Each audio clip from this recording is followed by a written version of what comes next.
en appui aux associations et aux gens qui se battent là-bas, parce qu'ils ont déposé 2 recours qui sont en instruction chez la justice, nous avons ajouté un article qui demandait l'interruption, la suspension des travaux jusqu'au jugement de ces recours. Effectivement, j'ai pris, nombre d'entre nous connaissent cette route nationale. Quand on la prend, on se dit quand même transformer cette route qui n'est pas très chargée, je crois que c'est 8000 véhicules jour, hein. 8000 véhicules jour, c'est pas beaucoup, hein. C'est vraiment pas beaucoup, 8000 véhicules jour, c'est ce que j'ai dans une des rues à l'Union. 8000 véhicules jour, transformer cette route nationale qui est quand même très acceptable quand même, enfin vous la connaissez, elle est acceptable. De là à aller carboniser 350 hectares de terres agricoles, il y a quand même une difficulté. Ensuite il y a le mot sacré désenclavé, dont on pourra pas développer, mais il faut désenclaver Castres. Moi je trouve que l'expression est un peu courte, il faudrait qu'on réfléchisse à ce que ça veut dire désenclaver Castres. Je pêle-mêle, hein. Ensuite il y a quelque chose qui est absolument incroyable, qui devrait d'ailleurs nous faire que nous votions très majoritairement pour ces vœux, surtout le nôtre.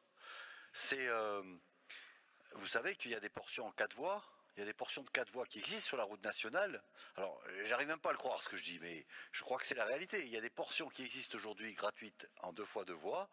Eh bien, la construction de l'autoroute va faire en sorte que ces portions qui existent seront intégrées dans l'autoroute et que les gens qui n'auront pas les 17 € pour payer l'aller-retour, non seulement, évidemment, ils ne prendront pas l'autoroute parce qu'ils n'ont pas les 17 €, mais leur chemin sera encore plus difficile, puisque les endroits qui étaient jusque-là en 2 fois 2 voies, où ils pouvaient gagner un peu de temps, eh bien, ils ne pourront pas les prendre, il faudra qu'ils sortent. Enfin, ça semble absolument incroyable de laisser passer ça. Donc ça, c'est un des arguments.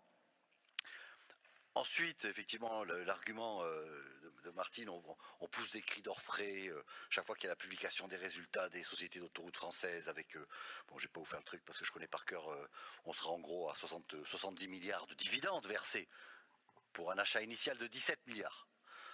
Et puis là, on a une première occasion, premier virage, pim, allez, on en fait une autre.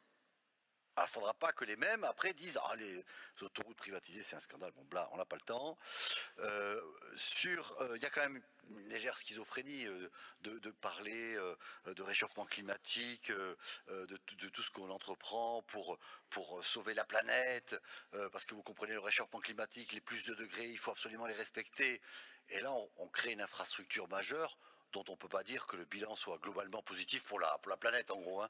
Il va y avoir quelques camions en plus. Ceux qui demandent le plus cette autoroute, c'est le syndicat des camionneurs de Castres. J'espère que bon. Donc quand même, il y a quelque chose qui ne va pas et qui est absolument schizophrénique dans tout ce qu'on dit.